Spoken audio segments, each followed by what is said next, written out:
Good morning, y'all. I am Daniel Aaron.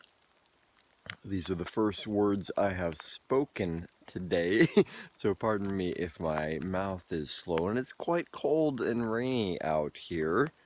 Now I feel like just sort of seeing my face in the camera there, I feel like I'm doing a kung fu movie.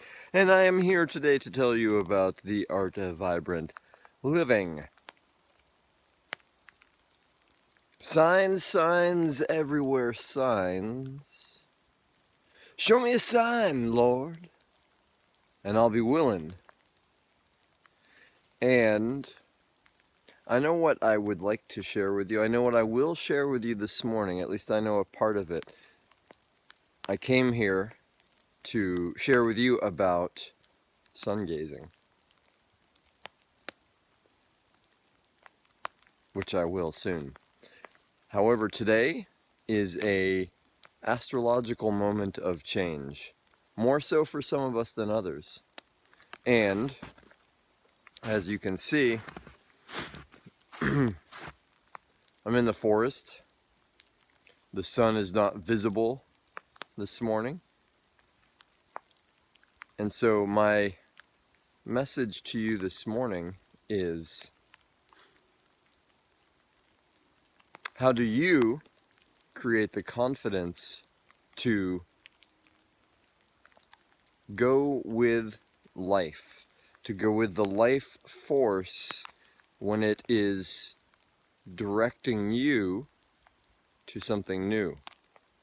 Because see, here's the thing, y'all know this already, there's a big part of us that doesn't want the new.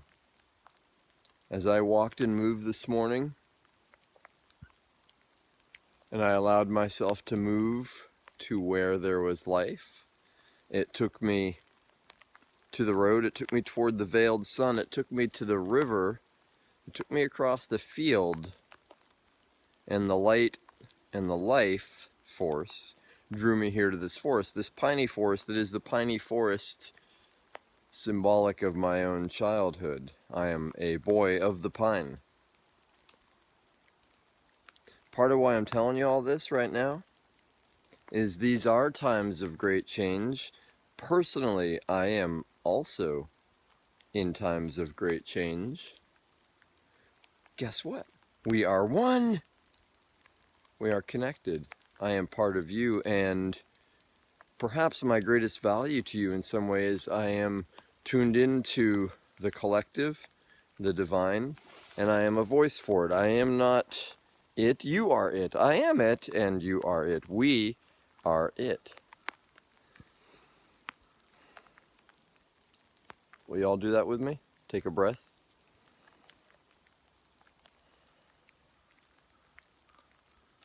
You know, I know most of y'all, if you're watching me, there is a part of you that is similar to me, that is what we might call a divine rebel. A divine rebel. One of my favorite teachers, Sri Bhagwan Rajneesh, his quote-unquote autobiography entitled Autobiography of a Spiritually Incorrect Mystic. Part of why I like it is that's me too. And perhaps that's you too. Because that's what we're here for, y'all. We are here to evolve life. We are on the front runners of life. You will know them by their mark. Doesn't mean there's going to be a brand or an ancient marking on our forehead. Although you could have that too. It means that we are brave. We are brave, y'all. Because what most people live is fear. And I don't mean that in any kind of insulting way. Fear is a huge driving force in humanity. Fear is what's kept us alive, right? Running for our lives.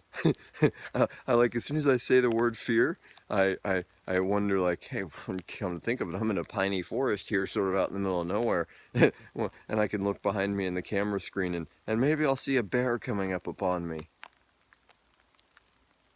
And what if, and some of y'all have seen videos like this lately, or in real life, what if I met that bear with love? Because here's the thing, y'all. here is the thing. A lot of people are going to live in fear, especially these days. Because change is scary in some way. It's scary to that human survival part of us, the spiritual part of us, the part of us that can look at all of this ephemeral, eternal, all of this ephemeral, all of this, pardon me, I got lost in the spirit there for a moment. All of this ever-changing world, let me break it down in simple words. All of this, right? These trees, even as strong as they are, and this beard as thick and knotted as it is, this human flesh, right? The snow down there, it's all going. The snow may be the fastest. Well, I could shave the beard today. It's all going though, right? It's all temporary. And so from the human side, we believe in death. Last night when I was putting Zeta to bed, I don't know where it came from. Oh, I know, it was a story. We were reading Carry On, Mr. Bowditch, and Mr. Bowditch's wife just died. Super surprising, actually. Deep, amazing book, and that was a surprising turn of events for both of us. And Zeta said, "Oh, I'm sad. I liked Elizabeth." And I said, "Yeah." And then as we went through our rituals and we got closer to bed, closer to sleep for her, and we were cuddled up, she says, "I don't want to die." Okay. Well, I said to her, "Well, it's up to you. If you choose you want to die, you can also choose not to do it for a really long time. Or if you choose to die, or if you choose not to die, you can do that too." You know, and I don't think her and I have ever had any of my kooky immortality discussions that I've had with some of y'all. She says, "I don't want to die. I want to live. I'm going to keep living. I'm going to live at least until 350 years from now, and then we'll see." Whether you believe you can do a thing or you believe you can't, in either case you are right, said Henry Ford. There's nothing that's true or untrue, except that thinking make it so, said Hamlet. And y'all, what I got to say to you is thank you for being brave as you are. Thank you for listening. Thank you for tuning in. Thank you for being interested in more. And I know that if you're here, that we are aligned, and that as challenging as it might be to step over fear, and it is, you know, there's no doubt about it. It's against our human instinct. Yet the more we keep training ourselves as spiritual warriors, you know, and as I ran through the forest this morning, what cracked me up is I was thinking of Rambo. You all remember Rambo?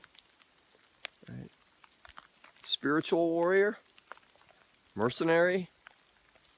We won't get into that story at the moment, because what we're interested in is our story. And what we're interested in is that Rambo spiritual warrior part of you and me and of all the people around us. So thank you for being brave, for stepping up beyond fear that is so contagious these days, and for being one of those ones with the mark of light, who brings light in the midst of fear, who is a gift. And you are that. And I am grateful. And I am Daniel Aaron, and I will see you soon.